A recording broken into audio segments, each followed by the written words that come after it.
Hello! Hi! Currently మనమున్నాము Sri Chaitanya junior college క్యాంపస్‌లో. ఇక్కడ స్టూడెంట్స్‌తో మాట్లాడదాము. మాట్లాడి తెలుసుకుందాం ఇక్కడ స్టడీ ప్యాటర్న్ గాని, ఫ్యాకల్టీ గాని వీళ్ళకి ఎగ్జామ్స్‌లో ఎలా హెల్ప్ చేస్తుందనే దాని గురించి. ఇప్పుడు మీరు తీసుకుంది ఇప్పుడు ఐఐటీ ఫౌండేషన్ వచ్చేసి మనకి ఇంటర్‌లో తీసుకున్నాం. అయితే ఆల్రెడీ శ్రీ చైతన్యలో చదువుతున్న పిల్లలు సిక్స్త్ హ్మ్. నుంచి సెవెంత్ స్టాండర్డ్స్ నుంచి కూడా వాళ్ళు ఆల్రెడీ ఐఐటీ ఫౌండేషన్ కోచింగ్ అనేది తీసుకుంటూ ఉంటారు. సో, నీకు కొత్తగా ఇక్కడికొచ్చిన తర్వాత వాళ్ళతో కాంపీట్ చేసేటప్పుడు ఎలాంటి డిఫికల్టీస్ ఫేస్ చేశావు? అండ్ ఇక్కడున్న ఫ్యాకల్టీ ఓవర్‌కమ్ చేయడానికి ఎలా హెల్ప్ చేసింది? ఐఐటీ ఫౌండేషన్ ఇంటర్‌లోనే స్టార్ట్ చేసిన. ఐఐటీ ఫౌండేషన్ అంటే స్టార్టింగ్ నా ఫ్రెండ్స్ వాళ్ళందరూ IIT foundation sixth to seventh అక్కడి నుంచే ప్రిపేర్ అయితూ వచ్చారు. కానీ నేను ఇంటర్‌లోనే స్టార్ట్ చేసిన.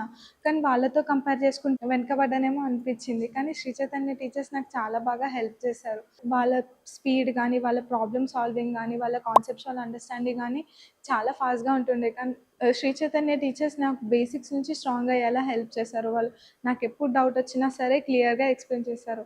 ఎక్కడి నుంచి వచ్చినా సరే మనకు కాన్సెప్ట్స్ లేకపోయినా సరే ఇక్కడ వచ్చిన తర్వాత మనకు కాన్సెప్ట్స్ చాలా స్ట్రాంగ్ అయితాయి. స్టూడెంట్స్ ఎక్కడికెళ్ళినా సరే they can achieve there goals.